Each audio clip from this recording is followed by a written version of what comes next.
Oke, mulai.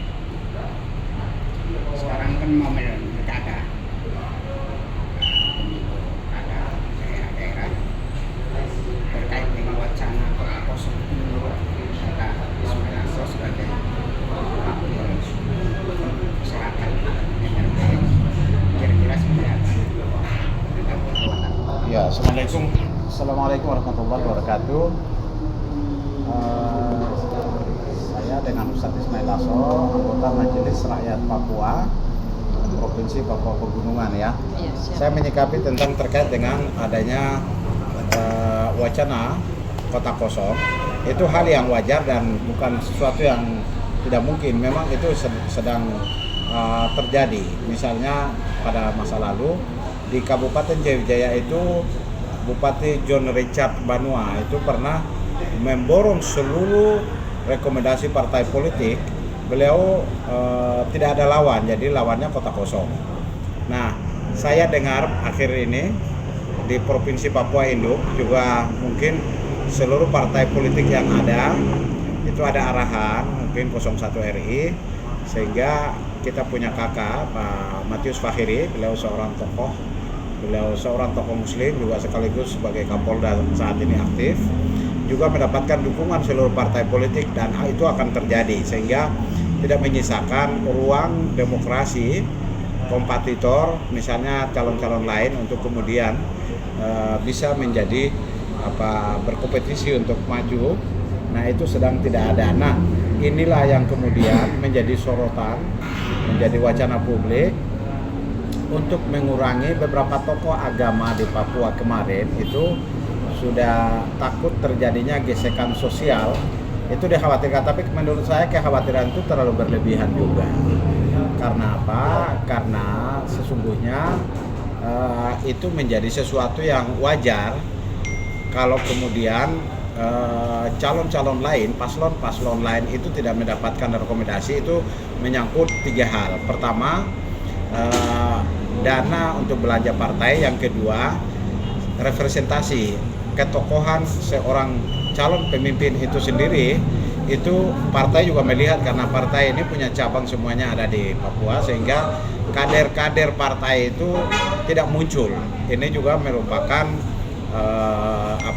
proses kaderisasi partai politik untuk membina, mengkader kader-kader partainya terbaiknya sebagai calon pemimpin itu menjadi miskin. Ini tanggung jawab sepenuhnya di partai politik. Yang ketiga itu biaya belanja partai. Nah, 3 ini yang kemudian menjadi penentu kecenderungan bahwa akan munculnya calon lawan kota kosong. Jadi kalau saya soroti secara independen, sesungguhnya lawan kota kosong itu dari perspektif demokrasi itu sejatinya memang tidak sehat. Mengapa? Karena proses demokratisasi itu akan menjadi muncul apabila ada kompetitor, ada lawan, dan itu akan terlatih demokrasi, terus akan kemudian dia melahirkan pemimpin yang betul-betul selektif, teruji, dia memiliki kapabilitas, integritas, intelektualitas, akseptabilitas, dan akuntabilitas. Itu akan muncul apabila memang munculnya kompetitor ya.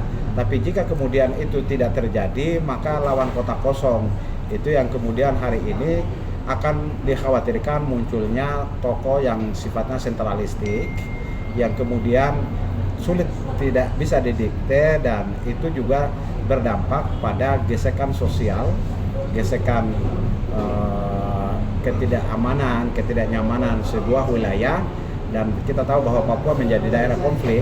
Itu karena itu memang beberapa tokoh agama, tokoh masyarakat, dan tokoh adat mengkhawatirkan akan terjadi hal itu. Tetapi saya yakin dan percaya insya Allah, apalagi yang calon di Papua itu adalah seorang jenderal bintang 2 polisi, dan beliau tahu tentang bagaimana Kamtibmas untuk bisanya menangani konflik yang ada di Papua. Saya pikir beliau juga sudah asam garam. Oleh sebab itu saya secara pribadi mendukung penuh munculnya Kapolda Papua saat ini, Pak Fahiri, untuk ke depan bisa dipercayakan memimpin Provinsi Papua yang induk ini, agar supaya membawa masyarakat Papua dari stabilitas politik nasional, khususnya Papua di dalam Negara Kesatuan Republik Indonesia, untuk membina sebagai pembina keamanan, ketertiban umum masyarakat Papua di dalam wilayah Negara Kesatuan Republik Indonesia. Sehingga wajar kalau kemudian beliau didukung oleh seluruh partai politik,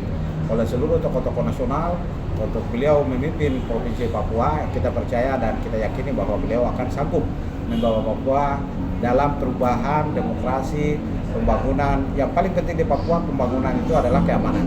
Tanpa keamanan, pembangunan tidak akan pernah bisa berjalan. Oleh sebab itu, paling penting fundamental adalah keamanan, dan beliau adalah seorang jenderal polisi yang tahu persis berhadapan dengan berbagai konflik yang ada. Karena itu kita harapkan dan semua masyarakat bisa menggantungkan harapan itu untuk bagaimana membangun Papua lebih sejahtera, lebih adil, dan membawa kemakmuran di dalam Negara Kesatuan Republik Indonesia.